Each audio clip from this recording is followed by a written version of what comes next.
Hello and welcome to Two Old Gunners Talking Football. I am Statman Rich, and today's podcast is on the penalty system that FIFA employ and the one that they got rid of. So without further ado, let's get into this straight away. The team that takes the first penalty in a shootout has a significant statistical advantage. This isn't a wild conspiracy theory, it's a fact proven by academic studies analysing decades of data. For years, football's governing bodies, including FIFA, have been aware of this imbalance at the heart of their beautiful game. They knew the coin toss before the shootout was often more decisive than the kicks themselves. And for a brief, shining moment, they even had a solution. A system called ABBA, designed to erase the unfair advantage and make the shootout a true test of skill. But after a few quiet trials, it just vanished. It was buried, and the official reason they gave is so flimsy it seems to hide a much darker truth. This is the story of that solution and the secret war waged by football's elite to make sure the underdog never truly gets a fair fight. The problem, the cruelest coin toss. To understand the theory, you first have to understand the crime. And the crime is the penalty shootout. As we know it, the ABAB or ABAB system. For decades, it's been the accepted, if dreaded, way to break a deadlock. Team A kicks, then Team B kicks. Simple. Alternating. It seems fair, right? A perfectly balanced duel. But beneath that simple veneer lies a deep corrosive bias. Think about the psychology. Team A steps up, the weight of the world is on their shoulders, yes, but it's a proactive pressure. It's a pressure to take control. If they score, they seize the lead. The scoreboard, the stadium, the very momentum of the moment belongs to them. Now it's Team B's turn. Their challenge is completely different. They aren't kicking to take the lead. They aren't kicking to take the lead. They are just kicking to survive. They walk to that spot already behind the opponent has scored. The opponent's fans are roaring. The pressure is reactive, suffocating. It's not about glory. It's not about failing. Every single kick for the second team, assuming the first team scores, is a kick to stave off elimination. This isn't just a feeling, it's a measurable psychological phenomenon. Study after study has shown this constant trailing pressure has a tangible negative impact on the player's performance. And the data backs this up with brutal clarity. A comprehensive analysis of over 1,000 penalty shootouts found that the team kicking first wins between 55 and 60% of the time. In a sport of razor-thin margins where billions are spent for a 1 or 2% edge, the game's ultimate decider is skewed by a coin toss. That is not a playing field, it's a loaded die. One of the lines from my favourite songs. Everyone knows the dice are loaded.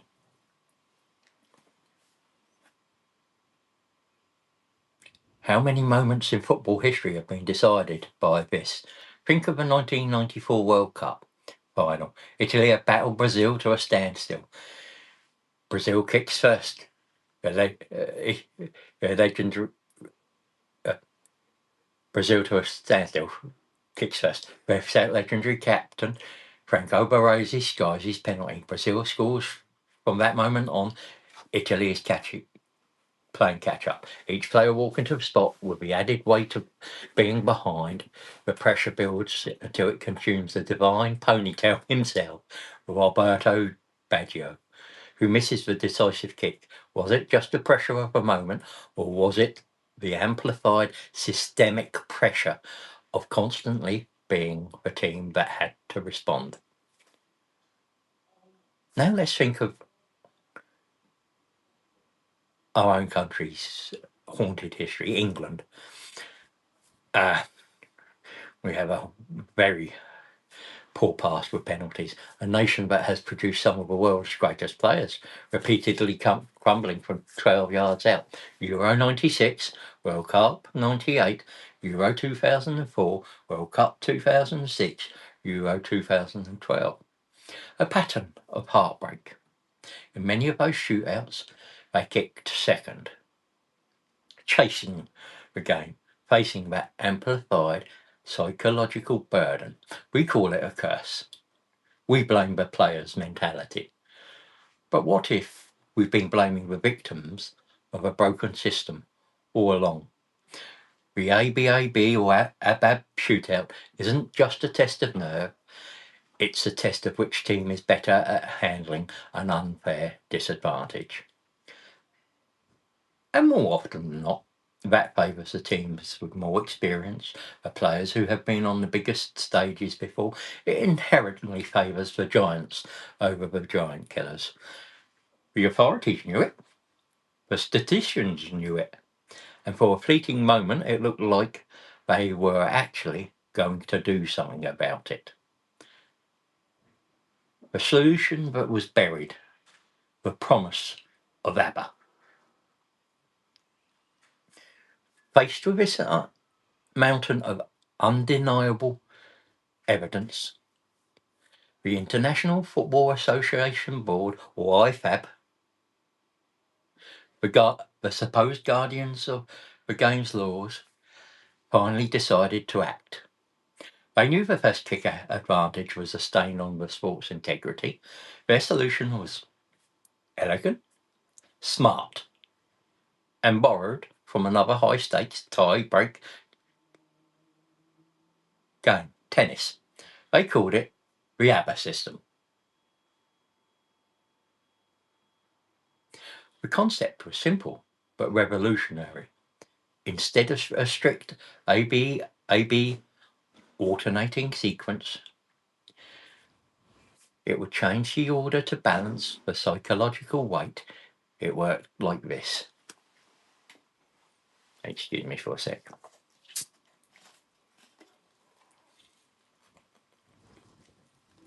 Team A takes the first kick, but then Team B takes 2 consecutive kicks. Then Team A takes 2. The pattern continues. A, B, B, A, A, B, B, A, until there's a winner. Why was this fairer?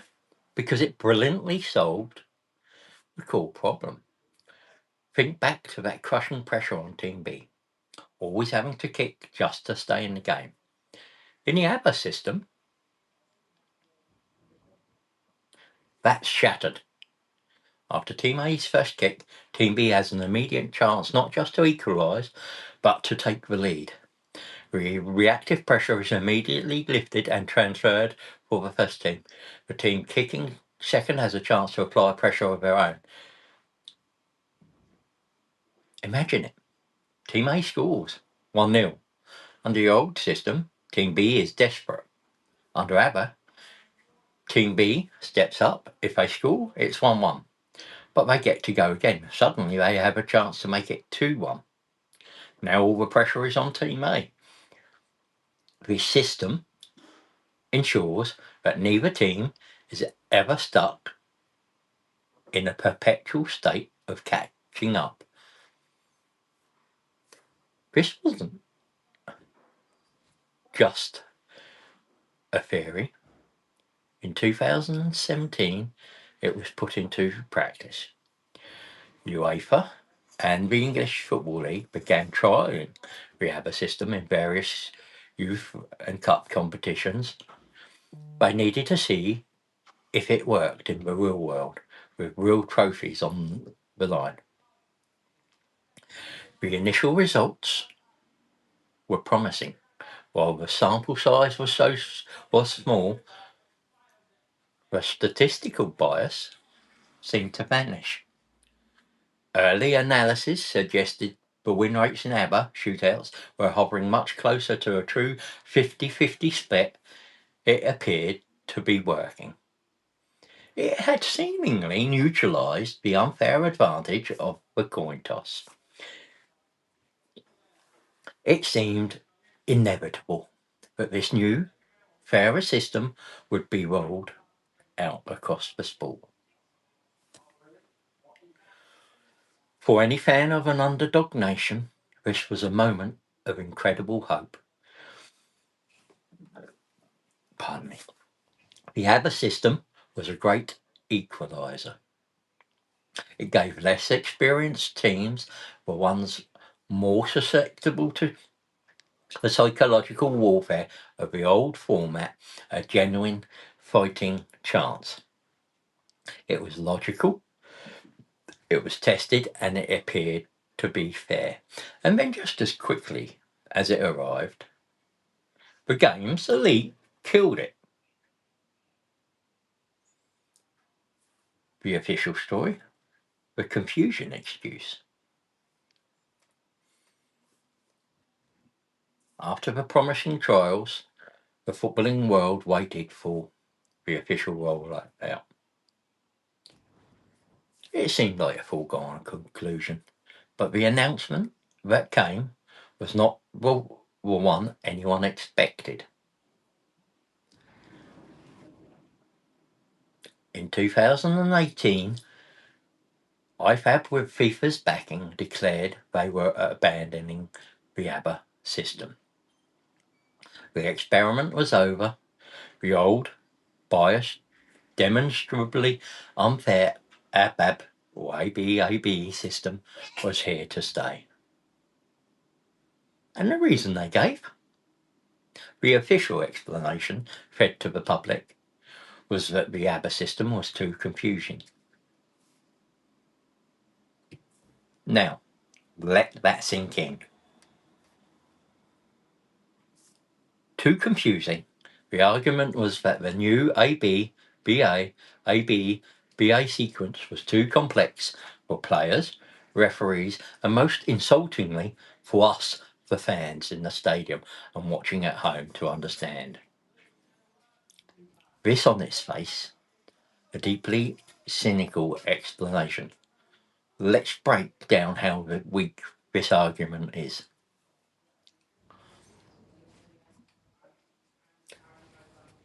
First, the players.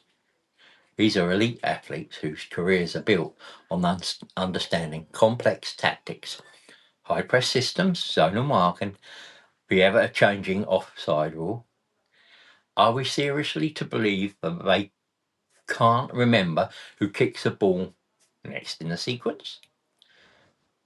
My coach could explain in 30 seconds. It's insulting.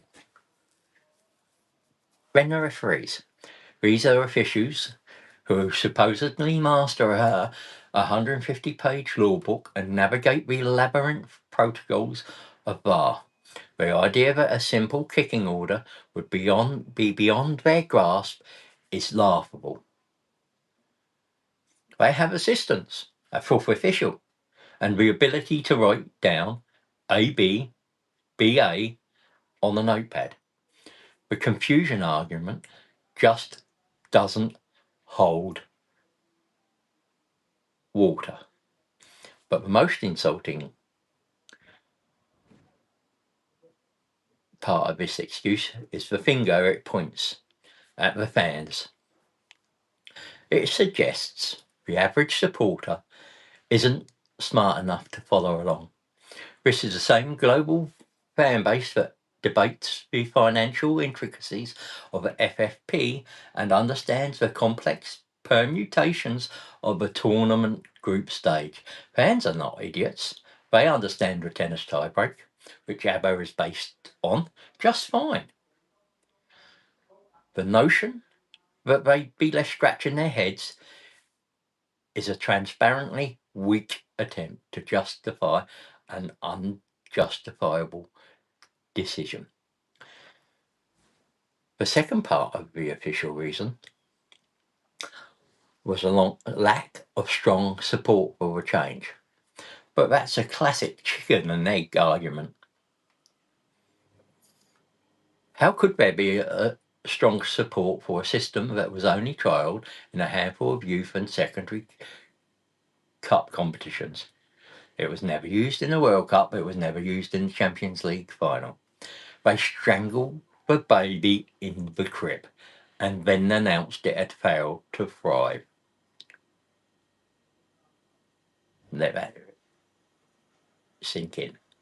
The confusion excuse is a smokescreen. It's a paper-thin alibi. And when an organisation as powerful as FIFA offers an explanation that makes no logical sense, you have to ask, what are they trying to hide? If you're also questioning the official story and you believe football deserves to be fair, hit that subscribe button, because we're about to get to the heart of the matter. The theory isn't about confusion, it's about power, money, and protecting the established order. In this section, we're going to look at the evidence, the theory, and the real reason. So, if the confusion excuse feels like a lie, what's the truth? Why would the football establishment go to the trouble of designing, testing, and proving a fairer system, only to bury it? You won't find the answer in the press release. The answer, according to this theory, lies in what football has become. It has become a multi-billion-dollar entertainment industry. And in that industry, predictability is profit and upsets are a liability. The real reason the ABBA system may have been buried is that it worked too well. It made the penalty shootout too fair. And in doing so, it posed a direct threat to the financial model that underpins the modern game. So let's start with the argument. ABBA empowers the underdog. The old ABA B system, with its suffocating pressure on the second team, disproportionately harms smaller nations and clubs. These teams are often made of players who aren't global superstars. They aren't used to a relentless pressure cooker of a World Cup quarter-final when they're forced to kick second, always chasing the game. They are more likely to crumble. ABAB preys on inexperience. The ABBA system would have levelled that psychological playing field by balancing the pressure. It would have given that player from Ghana or Japan or Costa Rica the same mental starting line as the player from Germany or Brazil by neutralising the hidden advantage of the powerhouse nations. ABBA would increase the statistical probability of an upset. It would give the underdog a significantly better chance of winning. And this is precisely why it might have been so dangerous. So, this leads to the core of the theory. The business of big football. A modern World Cup is a colossal commercial enterprise. FIFA sells broadcasting rights for billions. The values of these deals is predicated on one thing above all: mass global viewership. And what drives that viewership? The stars. The casual fans tune in to see the big historic nations: Brazil, Germany, Argentina, France, England, and more. These teams are global brands. Their presence deep into a tournament guarantees blockbuster television ratings. Now, imagine a World Cup where the ABBA system is in place. In the round of 16, France goes to penalties, say against Senegal. Under the old system, France wins the toss, kicks first, and has a statistical edge. Their big game experience helps them see it through. The broadcasters get their stars into the quarterfinals. The ratings are secure. But under a truly fair 50-50 ABBA-style system, the odds shift. Suddenly, Senegal has a much more realistic chance of knocking out the champions. Maybe in the next round, a true 50-50 shootout sees another giant fall. A semi-final lineup of, say, Senegal versus South Korea and Morocco versus Australia would be an incredible sporting story.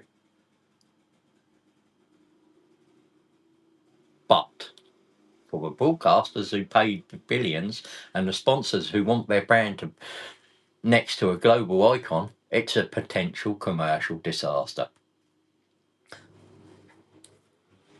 Upsets are the soul of sport, but for the business of sport, they are a risk to be managed. The ABAB system, with its built-in bias, is one of the most subtle risk management tools that FIFA possesses. It's a hidden thumb on the scale, a quiet safety net to ensure more often than not the big teams, the marketable teams, survive the lottery of the shootout. The ABBA system threatened to remove that safety net. Let's go back. Let's take a look at the heroic Ghana team of 2010.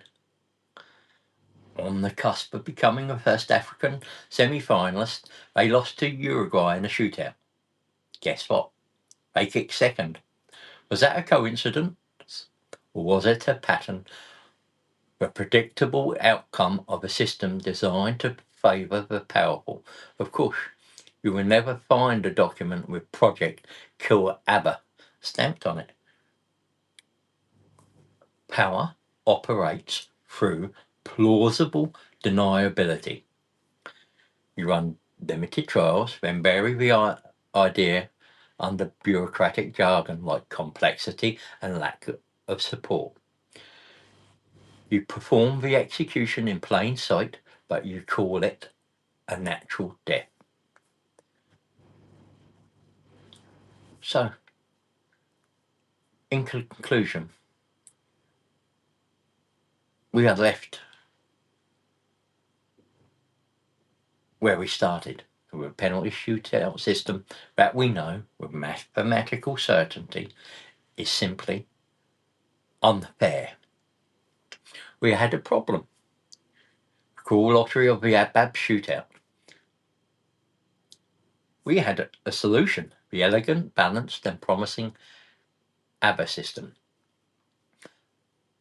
And the powers that be took that solution away, offering an excuse so weak it begs disbelief. They told us it was too confusing for players, for referees, for us, the fans. A ridiculous claim in a sport of immense complexity. They told us it lacked support after giving it no real platform to succeed. The official story simply doesn't add up. When you look past the flimsy excuses and follow the money, a much more cynical picture emerges. A picture of a global governing body that may prioritise profit over parity. A picture of an establishment that might view the underdog not as a romantic hero, but as a threat to a carefully constructed entertainment product. The ABBA system wasn't buried because it was confusing. The theory goes it was buried because it was too fair. It was a tool that could have helped David beat Goliath a little more often. And in the boardrooms where the real power in football lies, Goliath is simply too big to fail. So,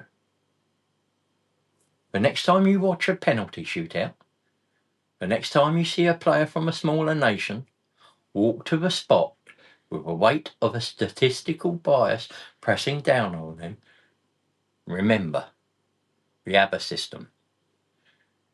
Remember the solution that was sacrificed, and ask yourself the question they don't want you to ask.